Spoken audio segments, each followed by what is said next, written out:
componentes que cursam medicina veterinária e o tema escolhido do nosso trabalho foi a raiva. A raiva, ela é uma doença infecciosa aguda que compromete o sistema nervoso central e afeta mamíferos, inclusive o homem.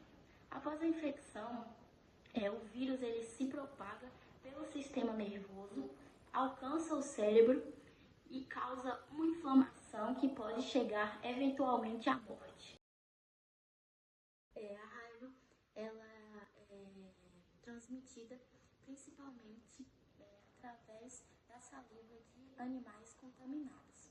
As formas mais comuns desse tipo de transmissão é a mordida, quando o animal que está infectado com o vírus morde outro animal ou uma pessoa, e através disso a saliva do animal entra em contato com outro corpo, arranhão. Os animais também mais frequentemente associados à transmissão da raiva são os cachorros, os gatos, os morcegos, animais também rurais como bovinos e equinos podem também transmitir a raiva.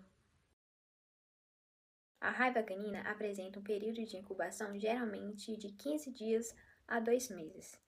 Durante esse período, o animal tende a se esconder em lugares mais escuros e também apresenta uma certa agitação.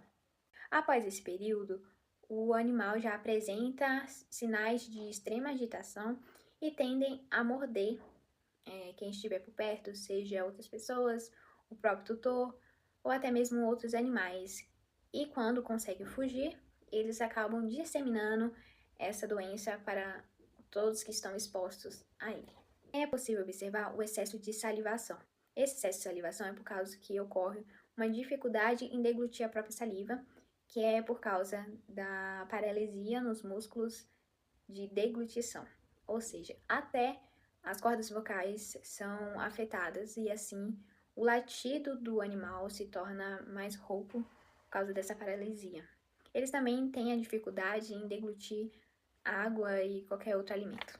Já na fase final da doença, é possível se observar casos de convulsões com maior frequência e casos de paralisia dos membros. Olá, vou falar sobre o tratamento da raiva. O tratamento profilático da raiva, ele é extremamente eficaz se for iniciado logo após a exposição da doença. Uma vez em que os sintomas da raiva são manifestados, a doença é quase sempre fatal. Diante a isso, inclui-se evitar contato com os animais suspeitos e vacinar sempre os animais domésticos. Além dessas medidas, não podemos deixar de ressaltar as campanhas de conscientização pública e a importância da vacinação animal e os cuidados pós-exposição, que são cruciais para controlar essa doença. O corpo animal é como uma empresa, onde cada setor tem sua função específica. O sistema imunológico é a parte responsável de proteger o animal contra vírus e bactérias que tentam atingir. E dentro dessas células, cada um possui sua função específica.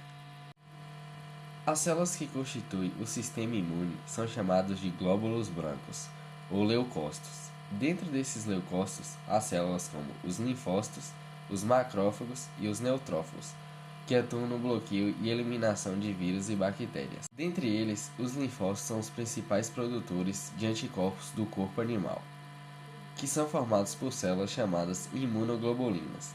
Quando o animal é exposto ao vírus da raiva, por exemplo, os linfócitos vão produzir exércitos para proteger esse animal, ou seja, vão produzir mais anticorpos para a defesa desse patógeno em específico. Já os macrófagos e neutrófilos estão ligados à proteção, mas atuam na parte da resposta celular, ou seja, eles atacam aquela célula que foi infectada. O sistema de resposta humoral, que são os anticorpos, podem guardar lembranças desse agente infeccioso que o corpo do animal já entrou em contato, para que futuramente, caso venha entrar em contato de novo, o sistema imunológico sabe produzir anticorpos para a contenção desse vírus.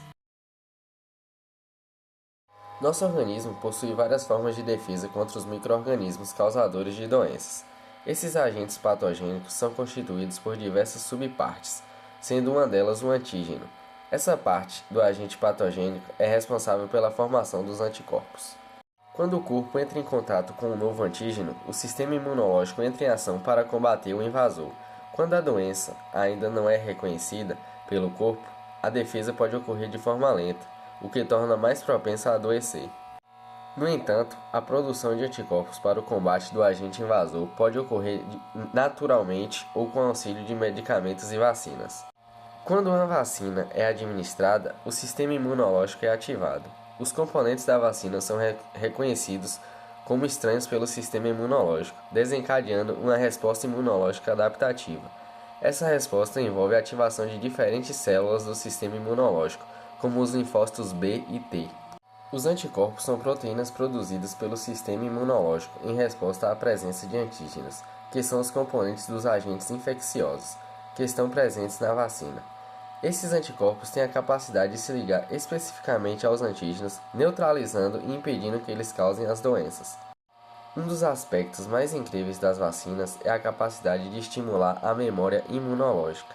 Após a vacinação, o sistema imunológico memoriza a resposta dada àquele agente infeccioso específico. Isso significa que se a pessoa entrar em contato real com o agente infeccioso no futuro, o sistema imunológico será capaz de reconhecê-lo e montar uma resposta imunológica mais eficiente para combater a infecção.